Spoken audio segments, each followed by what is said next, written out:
Hey guys, it's Lance at Mac Sound Solutions, and today I'm going to show you how to migrate your data from your old Mac to your new Mac Mini onto an external home folder. I am not going to be on camera this video because I'm really under the weather, but I just wanted to follow up my other two videos because people have been asking me, how do I get my data from my old Mac to my new Mac Mini when putting your user home folder on an external hard drive? And I'm going to show you how to do that today. I highly recommend you watch my video with this title first before you go through this video, so it makes more sense because it might be a little confusing otherwise. In that video, I show you how to get all your internal data onto an external drive so you're not eating up your precious internal hard drive space, especially if you bought the base model Mac Mini. And in this video, I'm going to show you how to copy your home folder onto the external drive and migrate your data onto the internal drive using Time Machine and Apple's Migration Assistant. Today's video is going to be featuring the TBU405ProMax by ACASIS. It's a Thunderbolt enclosure and dock.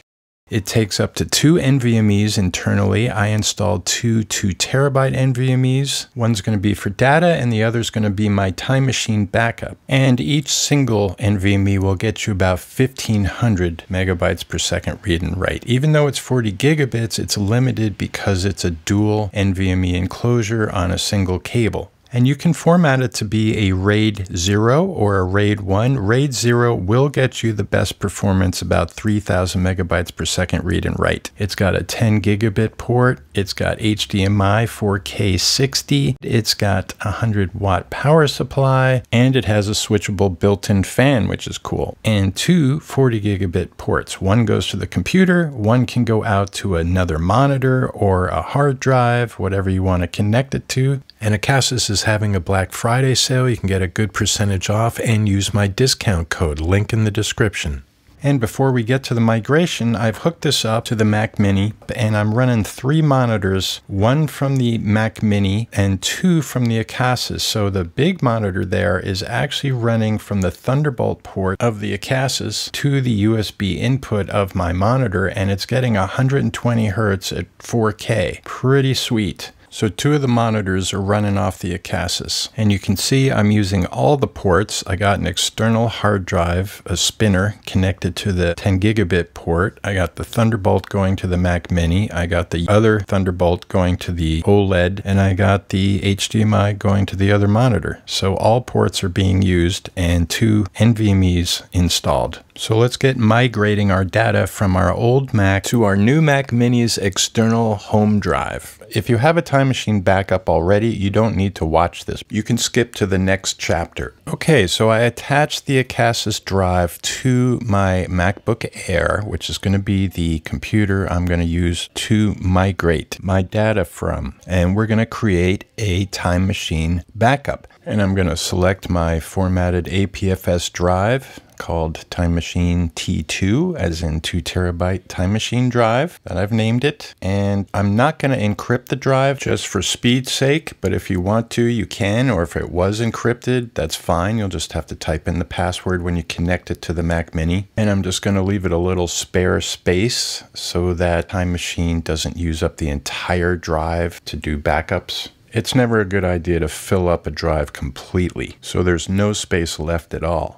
And to speed this up, I'm just going to control click on Time Machine in the dock there and just get it to start our backup. So backup now. But if you don't do that, it counts down 1 minute and then it makes its first backup.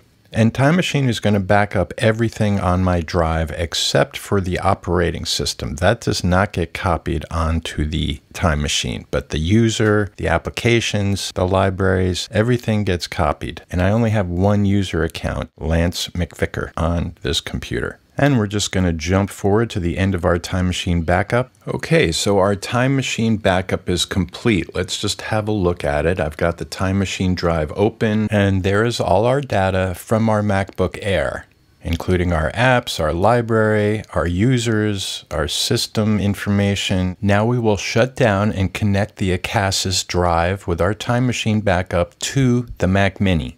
And we're booting into the Mac Mini, which boots very quickly, I might add. And now we're going to go log into one of our pre-existing user accounts. You either have to have an internal user account, or I'm just going to log into my external account on my Zyke drive. And if you're doing this with a brand new Mac Mini, you just create one user account to log into to get started. It's better just to set up the Mac Mini without logging into your Apple account and have that internal extra user account, which I show in the previous video. Call it backup user, whatever you want to call it. It won't take up any space, and then you can move forward with this process. So we're going to open up our Time Machine backup, go into our data folder. We only have one Time Machine backup. You want to use the most current Time Machine backup. And we're going to drag over our backed up Time Machine user onto our external SSD called HomeX. And to be clear, I've got two drives connected to my Mini. One is the ACASIS with the Time Machine backup. It's got another NVMe that's just blank right now. And then I have my drive that I'm using for my external home folder. Now I already have a user on there, Lance X, and I already have my applications folder on there, but we'll talk about that a little later. So don't worry about it. For you, your drive might be completely empty and you just want to copy your user folder onto it from your Time Machine backup. So our home folder has now been copied from our Time Machine backup to the external drive where we want our home folder to live going forward. And if we show our hidden files by holding down Command-Shift-, we can see our user library is in there and all the hidden files are there. So there's no reason to have to show those when you go to copy it. As long as you copy the whole folder, you're good to go. Now we're going to launch Migration Assistant, which is located in your Applications folder in Utilities. I've got it in the dock already, and I'm going to hit Continue, and we're going to put in our current administrative password, and then it logs you out of all user accounts, closes any open applications, and then it brings you to the Migration Assistant. And now we're just going to migrate our data from our Time Machine backup. That's one of the three choices there. So we're going to hit Continue, and we're going to select our Time Machine backup. We're going to hit Continue again.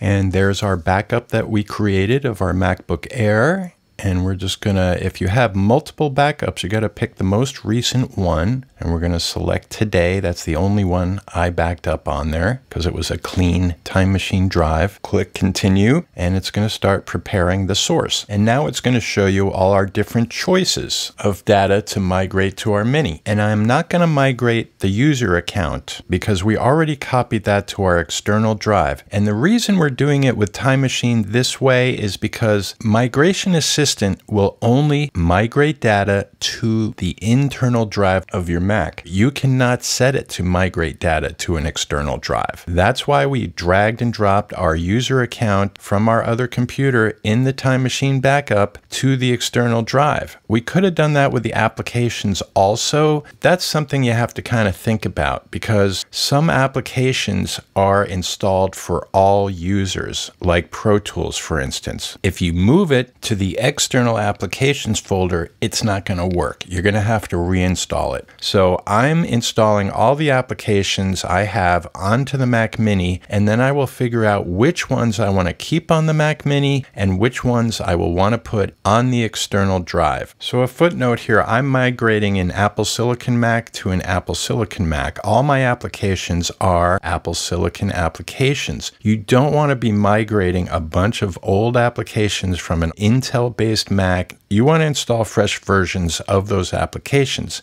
Now you can go into your Time Machine backup and grab data that you want to copy over without migrating it to the internal drive. You can go in there and go find your sample libraries and things of that nature and drag them where they belong on the internal drive or put them on the external drive and then point your software to it. Most apps will let you copy them to the external drive, but there are some like Pro Tools that do not operate that way. They have to be installed on the internal drive. So things can vary from application to application. It's not a one-size-fits-all situation when it comes to apps. Okay, we're just going to fast forward through the rest of this, and then we're going to have to restart the computer. You can just hit Restart Now. And once we're booted in, the Migration Assistant will have to complete its transfer. So we hit Continue and transferring your information, completing the migration.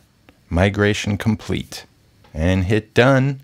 And now we're going to log into our internal user account. We have not set up our external new user that we have copied over yet, but our data is now in the computer. So I'm going to log into one of my other user accounts. It could be the one that you set up when you first set up your Mac Mini. So you'll probably get a bunch of warnings and notifications because you've now copied some applications into the internal folder that have items that need to function. So like Avid Link, I'm clicking on allow. Background items have been added because I've added new software that runs in the background. Like you can see iStat is now working. So that's an app that works for all users. And I'm just going to go through here and just say yes. And I'm not going to log into iCloud yet. Apple constantly bothers you to log into iCloud, but you want to hold off on that because now we're going to create a new user to connect to our external home folder that we copied over out of our Time Machine backup from the MacBook Air. So I know I've already showed this in my other videos, but this is a slightly different method because of the migration. So you see I already have users on this account. I have an internal one, I have an external one, and you probably have just one internal user on your Mac Mini. I've got the 2 users, but I'm going to add a new user, yet another user, and to do that I have to click on Add User, put in my administrative password of the account I'm logged into at the moment, and then we're going to put in our new user credentials. Definitely has to be an administrator. Very important. It has to be an administrator account. You want to use the same name of the folder we copied over from Time Machine, our user folder. Mine was Lance McVicker, so I'm using Lance McVicker to set up this new user account. You don't want to use duplicate user account names because Apple will go in there and make it Lance McVicker-1 if you have 2 Lance McVickers. Each one of my accounts has a different username. And there it is. Give it a new emoji. That's an emoji that got copied over from my other computer. So we're going to use that. And now we're going to activate, as in link our internal user to the external user account. So as I showed in my other videos, you hold down the control key, you go to advanced options, and then you want to choose your home directory. So you want to relink the home folder with this user to the home folder we put on the external drive. There it is. And you can see all our data's in there, the desktop, documents, downloads, everything's been copied. And we're going to now activate the home folder on the external drive with this user account. So we hit open and we just double check our path here. Volumes home X, that's my external drive, and Lance McVicker. So we know it's pointing in the right place, and we hit OK. And now we're going to reboot. So after the reboot, I'm going to log into our new user account with our external home folder. And I have to say, I had a glitch with this. This little message came up and I clicked allow, and then it just kind of got stuck. And I had to force shut down the computer by holding the power button, and then I booted it back up and was then able to log into the new user account. So I don't know if that's going to happen every time. It was a little weird, but after that everything was working fine. And just so you know, when you first log into the new user, it does take it a while before it gets to the desktop. It might just sit there and you'll see the rotating little wheel. If you're seeing the rotating little wheel, just let it go, and it might take 5 minutes or so. I think it might be doing some indexing, and then once it's done, you're in, and everything works just like it should. And as you can see, I have the same desktop I had on my MacBook Air. So I am now got all my MacBook Air's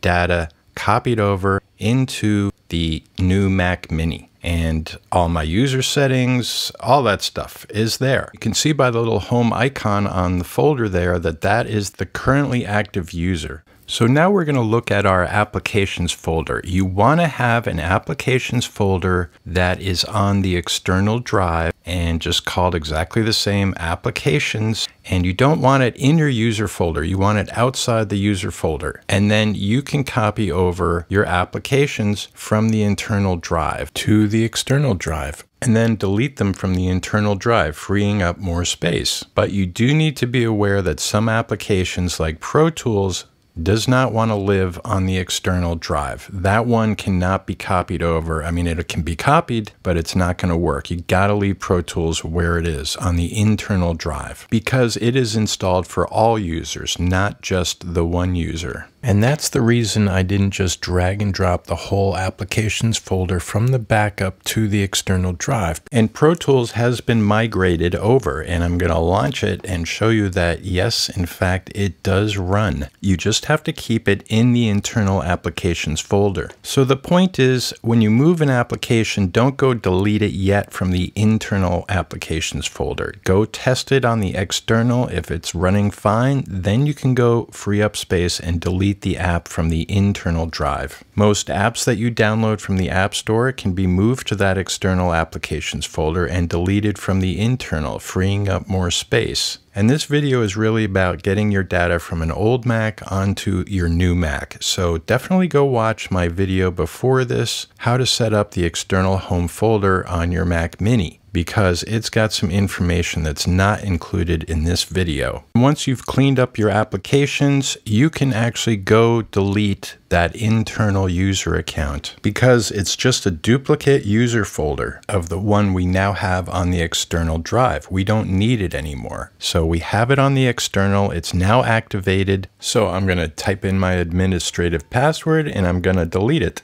And you always want to have a backup internal user. You can see me highlighted there on it. Don't delete that one. You always want to create a backup user with administrative permissions that lives on the internal hard drive. So if you ever have a problem, you can still get back into your computer and do administrative things like formatting hard drives, booting into recovery mode, all of that stuff. And the final step is just to log into your Apple account, and all your iCloud, your photos, and all that information is now going to download and go to your external home folder. It's not going to eat up space on the internal drive. And that's been our mission all along, is to have a smaller internal drive and be able to have as big of an external home folder with all our data in one place that we want to have without paying the Apple tax for storage. Okay, and that does it. I hope this wasn't too confusing the way I presented it. I've got a terrible head cold, so my brain is a little foggy, but I think I made it relatively clear. And ACASIS is having a store-wide sale on all their stuff, Black Friday, for a couple of days, so definitely go check that out. Link in the description. One other footnote is that for some reason, Spotlight indexing does not index the external iCloud drive. I don't know why that is.